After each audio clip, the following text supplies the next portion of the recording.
Hi guys, welcome back to new video. सबसे पहले आप सभी लोग को थैंक यू बोलना चाहूँगा कि जे आप देख सकते हैं यहाँ पर हम लोग का 500,000 व्यूज पुग चुका है। उससे ज़्यादा हो गया है 1000 व्यूज।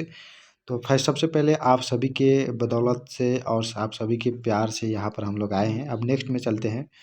जैसे कि मेरा चैनल है ये होम में, और इसके बाद जो होम वीडियो वगैरह तो है ही है। यहाँ पर कम्युनिटी पोस्ट करते रहता हूँ, तो कम्युनिटी पोस्ट में आज ही देखेंगे जैसे कि आज के टाइम से हम लोग शुरू करते हैं।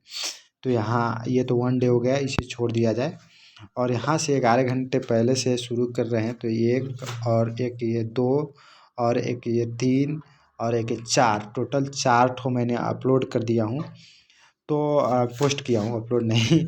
तो यहाँ पर मैंने एमएससी का जो एमएससी का जो फर्स्ट एडमिशन लिस्ट आया था उसके बारे में रखा हूँ। तो अगर ये लिस्ट आप डिटेल में जानना चाह रहे हैं तो यहाँ पर लिंक पर क्लिक कर यहाँ पर लिंक जो है वो पर क्लिक करके चल सकते हैं। ये रिमाइंडर के तौर पर हम लोग रखते हैं कि नेशनल आइडेंटिटी कार्ड आपको बनाना क्यों ज़रूरी है, और आप यहाँ पर पढ़ सकते हैं। इसमें हमने वीडियो भी बना दिया है, तो इसको यहाँ पर लिंक भी रख दिया है, आप वहाँ से भी जा सकते हैं। नेक्स्ट में आते हैं, तो यहाँ पर क्यूएस में जो Kathmandu university school of medical sciences है या काठमांडू यूनिवर्सिटी के अंडर में अगर आपको स्कॉलरशिप अलॉट हुआ है, तो आपके यहाँ पर नोटिस का जो लिंक है आप यहाँ से क्लिक आउट कर उसकी वेबसाइट पर, जैसे कि मैं क्लिक कर रहा हूँ, नोटिस भी समझा दूंगा। तो इस तरह से आप यहाँ पर वेबसाइट पर पुग जाएंगे, और जो भी डिस्क्रिप्शन रहेगा काठमांडू यूनिवर्सिटी का यहाँ पर है, आप इस तरह से पढ़ सकते हैं। जैसे कि यहाँ पर वही नोटिस हमने पोस्ट किया था, वहाँ पर जून 30 को निकला है। Admission notice under graduate scholarship के लिए है। MBBS, BDS, BSc nursing, BNS, BPT, BSc MIT and BSc lab medical. तो काठमांडू यूनिवर्सिटी के अंदर में है, तो आपको एडमिशन कराने के लिए 29 जून से स्टार्ट हो नोटिस पब्लिश हुआ है, और उसके बाद जो भी है ऑनलाइन प्रोसेस टोटली है। और 6 जुलाई 22 तक, शाम 22 गते तक शाम की डेट दिया है, 2 बजे तक ले। और यहाँ पर और सारे जो कैंडिडेट्स विल रिसीव 24 48 घंटे में नोटिस मिलेगा उनको कि आपका एडमिशन कन्फर्म हुआ कि नहीं। उसके बाद admission of other category will be done, यहाँ पर डेट है। उसके बाद apply online must log in तो गूगल अकाउंट है यहाँ पर। जैसे कि इस पर क्लिक करेंगे, ये गूगल अकाउंट से आ जाएगा वहाँ पर वेबसाइट पर, कोई प्रॉब्लम नहीं होगा। तो इसमें आपको ये सारी चीज़ हो गई। नेक्स्ट में आते हैं, तो अब हमारा ये क्यूएस मेस का मैंने बता दिया। क्यूएस मेस के बाद एक पूर्वांचल यूनिवर्सिटी है जो कि एडमिशन है अंडर ग्रेजुएट ऑफ स्कॉलरशिप के कैटेगरी में, ये रिमाइंडर हो गई। उसके बाद ये भी वेबसाइट पर लिंक चल जाएगा। तो मैंने वेबसाइट पर ना जाकर यहाँ से अगर आपको छोटकरी में बताना चाहें, तो ये सारी चीज़ है। यहाँ पर डॉक्यूमेंट वगैरह भी लिखा है क्या चीज़ है, तो आप कोशिश कीजिएगा कि यहाँ पर खुलने के लिए और वेबसाइट पर जाकर जो भी आपका नोटिस वगैरह है इसमें आपको देखने को मिल जाएगा उसकी वेबसाइट पर।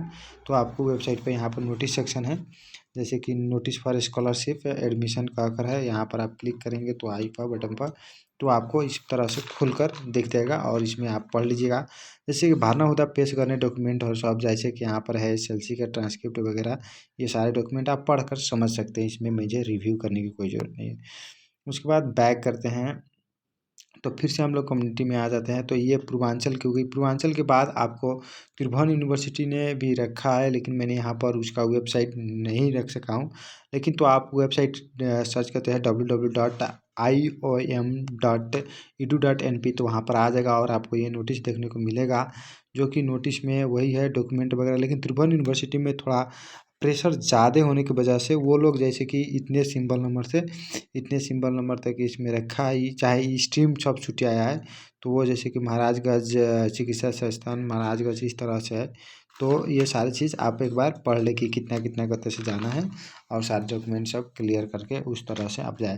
और सारे यूनिवर्सिटी है, जैसे BP कोराला institute of health science, BP कोराला institute of health science के बच्चे के अनुसार से अभी वहाँ पर कुछ कुछ वेबसाइट पर कुछ भी नहीं आया था, लेकिन बच्चा कॉलेज में पुगा है तो उनका एडमिशन हो रहा था। तो मैंने उन हमसे पूछे कि क्या एडमिशन ले ले, तो हम बोले कि ले लीजिए, कोई प्रॉब्लम नहीं है। तो इसी तरह से बहुत सारे जो भी रिस्पेक्टिव यूनिवर्सिटी में आपका कॉलेज है रजिस्टर्ड है, उसका नोटिस आया है या नहीं आया है, आप उस कॉलेज रिस्पेक्टिव यूनिवर्सिटी से कांटेक्ट करें।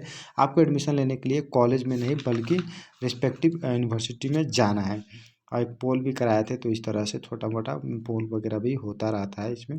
तो सो गाइज फाइनली मेरे तरफ से जो हो रहा है, मैं अपनी तरफ से बेस्ट लेवल पर काम करने की कोशिश कर रहा हूँ, लेकिन because of insufficient money budget and insufficient man powers हम भी उतना चीज़ काम नहीं कर पा रहे हैं। देखिए नोटिस है, कुछ उतना अच्छी तरह से एक्सप्लेन नहीं हो पाया होगा, लेकिन काम चला रहे हैं। जाते जाते आपको ये रिमाइंडर के तौर पर दिला दें कि जो भी कैंडिडेट्स इंटरेस्टेड हैं अपकमिंग सी में एडमिशन लेने के लिए, उन लोग को राष्ट्रीय परिचय पत्र number means national identity card number is compulsory mandatory. तो सो आप लोग वो राष्ट्रीय परिचय पत्र बनाना शुरू कर दें, अगर आप जब भी फ्री है जाकर बनवा लें, क्योंकि it will take some time, वो कुछ समय लेता है। तो good night, bye, take care.